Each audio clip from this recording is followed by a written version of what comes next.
Ngayon mga sir, natapos na po natin yung motor ni Pops, no? From Bulacan pa po ito, no? Okay. Malolos, no? Okay. Bali dito nagpa-install po sila sir ng all-in package number 5 po natin, no? Which is MDL, PIA horn, combo lights, horn passing, horn switching, tapos rapid horn, and then additional hazard po yan mga sir. Using stock switch, no? Okay. Ayan. Sir, pa-upo ka na itong MDL mo, no? Tapos passing light, yun, no? Sa passing light mga sir, kung mapapansin nyo, no, hindi lang po mini driving umiilaw. Sumasabay po dito yung headlight. Okay? Ayan po yung difference ng gawa natin sa iba. No? Usually pag nag-passing, MDL lang po yung umiilaw, pero dito sumasabay po yung headlight. Okay? Ang maganda pa rito, pwede pa rin tayo mag-handle ng headlight nang hindi sumasabay yung mini driving. Ganon din po sa mini driving, no? Hindi sasabay yung headlight. Meaning yan, hindi po tayo basta-basta nagtatap ng MDL dito sa may high ng headlight, no? Na kapag ka nag-high ng headlight, sumasabay po yung mini driving. Hindi po ganoon mga sir, no? Sumasabay lang po sila pagka passing switch po yung pinindot. Yan po yung tunay na combo lights mga sir. Ang purpose natin, kaya pinagsabay natin, para in case na nag-high tayo ng mini driving, usually pag sa iba po ito, naka-on na, mawawalan tayo ng passing. Pero dito, meron pa ring headlight na magpa-passing. Okay? For example, yung headlight naman yung naka-high, meron naman tayong MDL na papalit for passing. Okay? May mga nagtatanong, sir, paano pag naka-on po lahat? May passing pa rin po ba? Meron pa rin po yan. Pag nakapatay, sabay po ulit yan. Meron pa rin po. Hindi tayo mawala ng passing light mga sir. Okay? Sir, stock horn. Stock horn, kung mapasin nyo, wala pong milaw, no? Para in case magpaparehistro tayo, wala tayong magiging violation. Wala rin pong rapid yan mga sir. Pure stock po yan. Malinis sa rehistro. Okay? Walang rapid. Ayan. Sir, pa-activate naman ang loud horn mo. Yan. Sa loud horn, doon na po ilaw yung MDL plus headlight. Sa panga sir? Okay, ang maganda pa dyan, may option po tayo, no? Pwedeng loud horn lang, ordinary, pwedeng ring rapid horn. Long press lang po natin yung horn switch. Yung busina natin, kusa na pong magsusunod-sunod. Okay, yun, no? Yun ang maganda setup natin mga sir. Sir, pa-on ng MDL, pa-high ng headlight, check natin kung may horn passing pa rin. Meron pa rin po yan. Okay, rapid horn.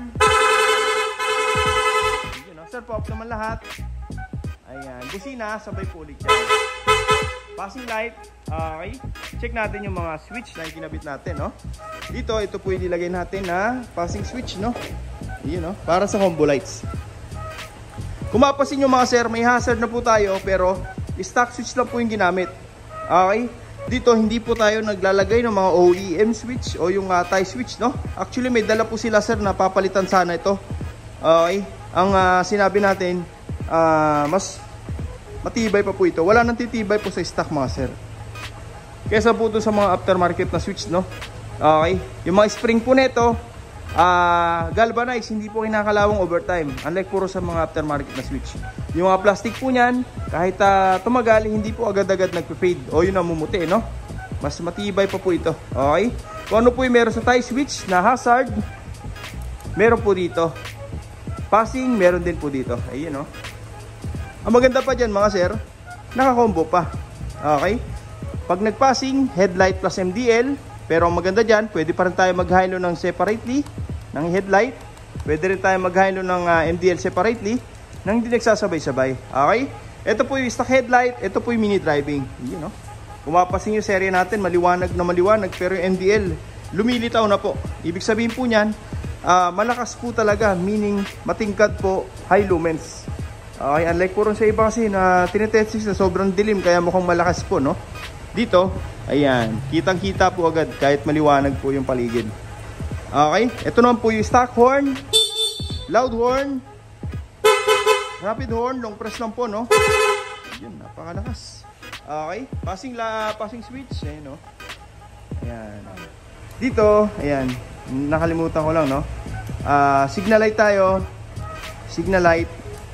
Ayan. Okay? Normal pa rin po siya. Kaliwa, pindot, kanan, pindot, kaliwa.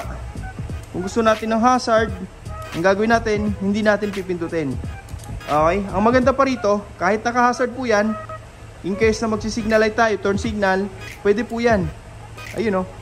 Okay? Unlike puro sa may mga pinipindot para switch para mag-hazard, Pag nag-hazard na, hindi ka na makapag-signal light unless papatayin mo yung hazard. Dito, pwede kang mag-hazard at the same time signal light at the same time hazard.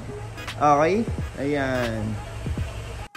A few moments ago. Honda Click 125 version 3. Yun, no? Stock switch. May hazard na po yan. Okay? Ayan po, no? Bali dito mga sir, no? Nagpa-install po sila sir ng all-in package number 5, which is MTL, PIA horn, combo lights, rapid horn, horn switching, stock to loud. And then yung rapid horn, meron na rin po ito. Tapos, using stock switch po yan mga sir. May hazard na, at the same time may passing na. Ito po yan, no? Okay, kung mapapansin nyo, no? Narinig po natin yung relay. Okay, ayan. Tapos yung busina, ito po yan, stock horn, loud horn. Ayan. Okay, yun, no? Bali, dito mga sir, lahat ng mga electrical wire, kung mapapansin nyo, nakabalot po yan. Okay, wala po tayong makikita mga excess wirings po na naka-expose dito, no?